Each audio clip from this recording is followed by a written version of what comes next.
Hi, this is Vi from Scrappy Mania, and today I'm going to create another layout using my Heirlooms paper stack from Die Cut with a View. And I'm trying to use this paper to create an album for my husband, and it's about his family. So one of the things I'm keeping consistent within the whole album in order to tie everything together is stitching around the edges. So you're going to see me putting, all my pages will have stitching. This layout and all following layouts is going to have stitching around the edges. It's going to have rounded corners unless I do add an extra page. In one of my tutorials, I show you how to add an extra page to your album. Let me go get the album. For example, I needed to create right here, I needed to create this extra page in order to accommodate some more photos. So when they're the smaller page, so this is an 8.5 by 11.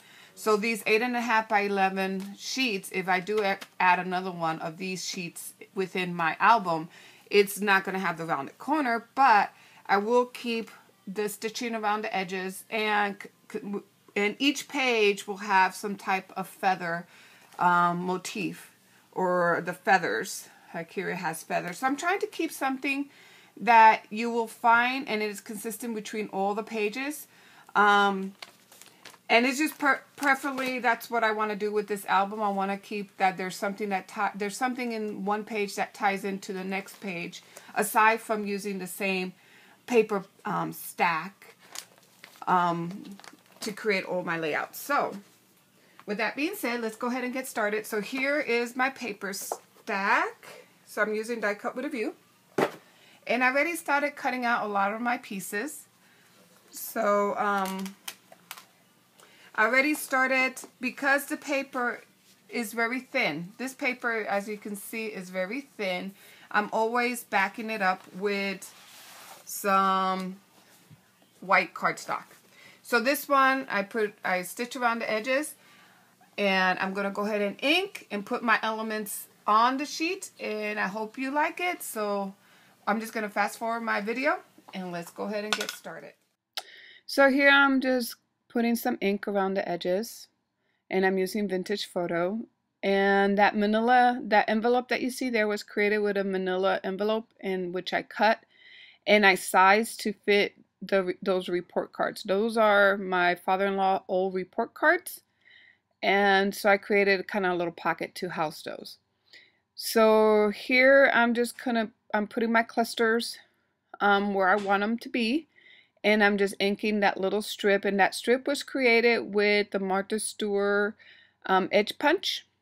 And it's one that she has with the scallop edge.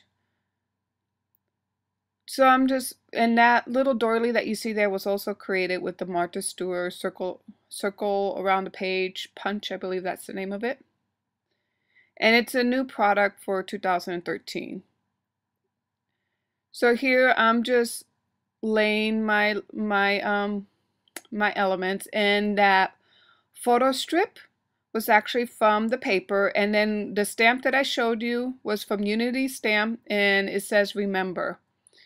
And then that what I'm showing you there is like a lot of the papers on this paper pad has already clusters and within the paper, so you just simply need to cut them out and use those to either create it as a three-dimensional element or just to put it on another page like I did there. Now what I was showing you there is that I created these Polaroid type of frame for my picture. So I simply just took some manila cardstock and I cut it because my picture was 5 by 3.5. So I cut it 10 by 3.5 and I fold it over in half and then cut out a window. So that's how you create your own kind of Polaroid. Now I'm using the Stampin' Up stamp. It's a contemporary alphabet. And I started putting my title on top there. But as you notice, there's nothing really grounding that title. It just looked like it was just floating there. And I could have used some washi tape to kind of ground it on top, but I did not want to start another cluster with washi tape and other elements. So I decided to put my title at the bottom, as you can see there, and it's touching the film strip and my my lace border, and it grounds it. And plus all my elements are in a diagonal. And at the end you'll see the both of my layers. So now let's go to the second layout.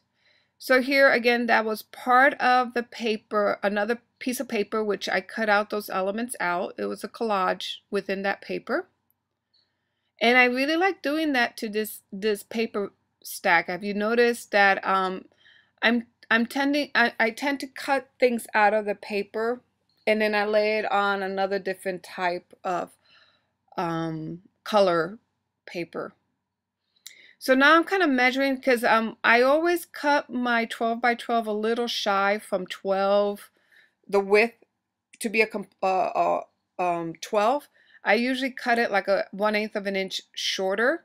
And that 1/8 of an inch does give me space for when I do create these kind of clusters and a little bulk on my pages, that it would accommodate the bulk without making my layout bow. And if you have problems with your layouts, once you put them inside the lay protection, warping on you or bowing on you, like some of my older albums are doing, if you cut it a little shorter, it will give you enough room to accommodate the added dimensions that you add with your embellishments and flowers and things like that. So here I'm just kind of laying everything down, and that business card that you see there is actually part of my father-in-law business, and he resurfaced bathrooms and kitchens. So this business card will be there, and I'm preserving it so that way in the future we know, or my kids will know, or his grandkids will know what he used to do for a living.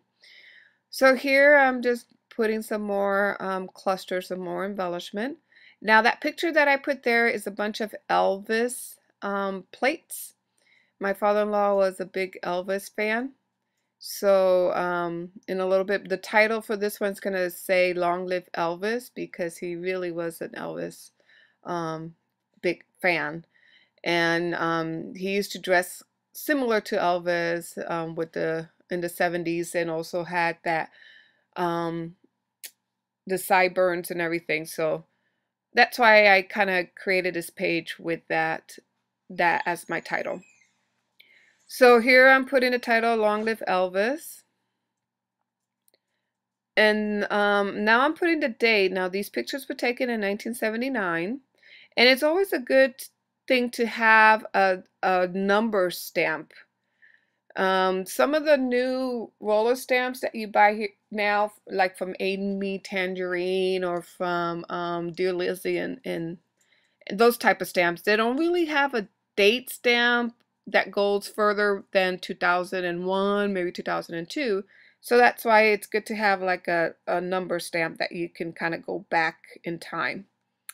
So now I'm just putting this, it kind of needed a little more clusters like where that butterfly was. So I used a punched out button. And then I'm trying to put that key, but it's not going to make the cut at the end. And I also move, in a moment you'll see me moving that that feather. I just didn't like the feather there, so I end up moving it underneath where the butterfly and the button is in order to create my trio. So remember, when you create clusters, you want to do in odd numbers, and you want to at least have 3 or more clusters or elements in your clusters. So that's why I put that that feather down. Now, because I moved over the cage, I kind of covered the date, so that's why I wanted to put that flower there to cover that I did cover the date, if that makes any sense. So here's my layout. So here I'm reviewing what I've done. So there's my cluster. Now you notice that I went back and put some pen stitching on my photos, and I added the heart and I added some other little elements. And then in my second page, I did the same thing. I put some more faux stitching throughout some of the strips and my photo mats, and I did my journaling.